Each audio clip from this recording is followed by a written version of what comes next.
اب میں ام المؤمنین سیدہ ام حبیبہ بنت سفیان رضی اللہ عنہا کے بارے میں بتاتا ہوں۔ آپ رضی اللہ عنہا کا نام رملہ، کنیت ام حبیبہ، والد کا نام ابو سفیان اور والدہ کا نام صفیہ تھا۔ بعض مورخین نے آپ کا نام ہند بھی لکھا ہے۔ معاویہ رضی اللہ عنہ کی بہن تھی، اعلان نبوت سے 17 سال پہلے پیدا ہوئیں، شروع ہی میں مسلمان ہو گئی تھیں۔ ان کا پہلا نکاح عبید اللہ بن جہش سے ہوا تھا۔ دونوں میاں بیوی بیک وقت مسلمان ہوئے اور دونوں نے ایک ہی وقت میں ہجرت حبشہ کا شرف حاصل کیا۔ حبشہ میں ان کے ہاں ایک لڑکی پیدا ہوئی، اس کا نام حبیبہ رکھا گیا، اسی وجہ سے کنیت ام حبیبہ رکھی گئی۔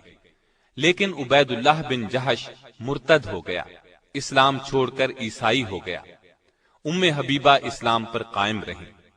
سیدہ ام حبیبہ فرماتی ہیں کہ عیسائی ہونے سے پہلے میں نے اسے ایک نہایت بری شکل میں دیکھا، میں بہت گھبرائی۔ صبح ہوئی تو پتہ چلا کہ وہ عیسائی ہو گیا ہے۔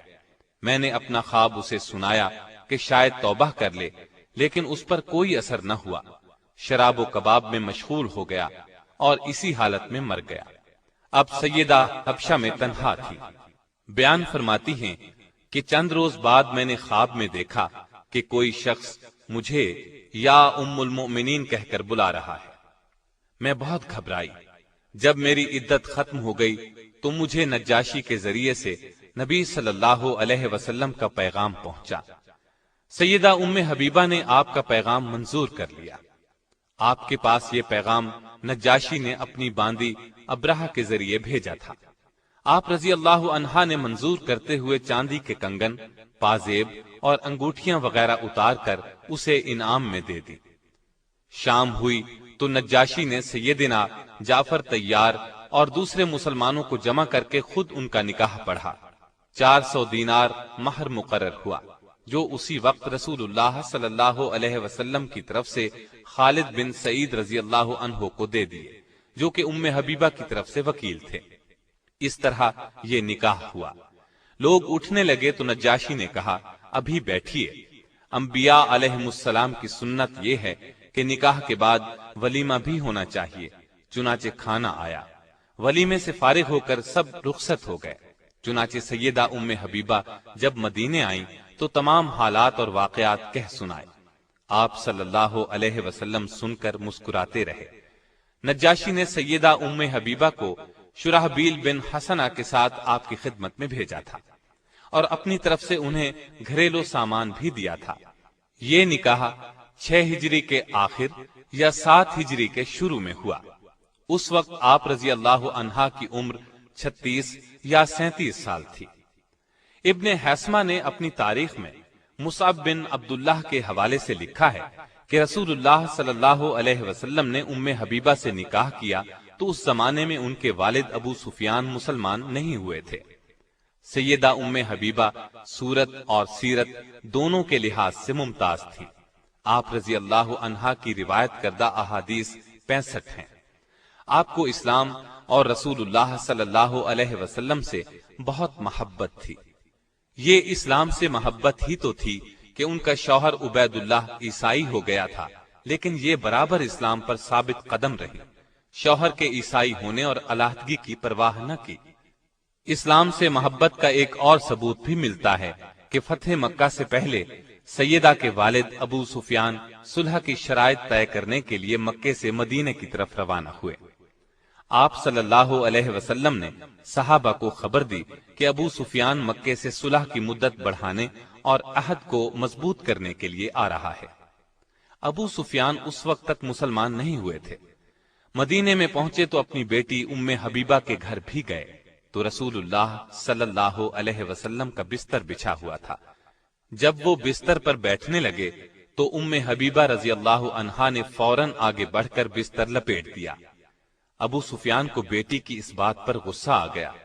تیز لہجے میں بولے، بیٹی تو نے بستر کیوں لپیٹ دیا ہے؟ بستر کو میرے قابل نہیں سمجھا یا مجھے بستر کے قابل نہیں سمجھا؟ سیدہ نے جواب دیا، ابا جان، یہ دنیا کی مقدس ترین ہستی رسول اللہ صلی اللہ علیہ وسلم کا بستر ہے، اس پر ایک مشرک جو شرک کی نجاست سے آلودہ ہو نہیں بیٹھ سکتا۔ یہ سن کر ابو سفیان جھنجلا اٹھے اور غصے میں بولے، اللہ کی قسم، تو میرے بعد بہت سی خرابیوں میں مبتلا ہو گئی ہے۔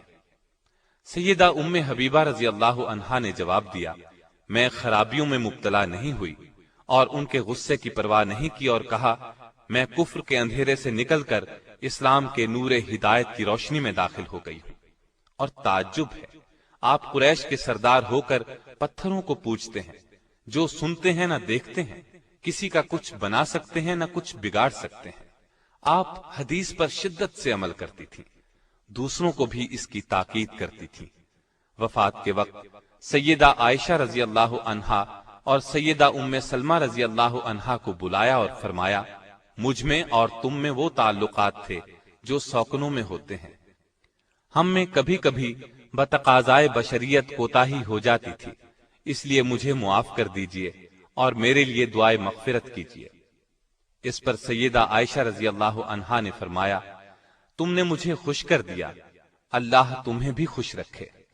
آپ رضی اللہ عنہا فطرتاً نیک تھی، ان کی ایک حدیث سے دین کی محبت کا اندازہ ہوتا ہے۔ فرماتی ہیں، میں نے رسول اللہ صلی اللہ علیہ وسلم سے سنا ہے، جو شخص دن اور رات میں 12 رکعت نماز نوافل ادا کرے، اس کے لیے جنت میں گھر بنایا جائے گا۔ اس کے بعد فرماتی ہیں، جب سے میں نے آپ صلی اللہ علیہ وسلم سے یہ بات سنی، ہمیشہ نوافل پڑھے، کبھی ان کو ترک نہیں کیا۔ آپ رضی اللہ عنہا کے ہاں عبید اللہ بن جہش سے 2 بچے پیدا ہوئے، ایک عبداللہ، دوسری حبیبہ۔ 44 ہجری میں مدینے میں انتقال فرمایا۔ اس وقت ان کے بھائی سیدنا امیر معاویہ کی خلافت تھی۔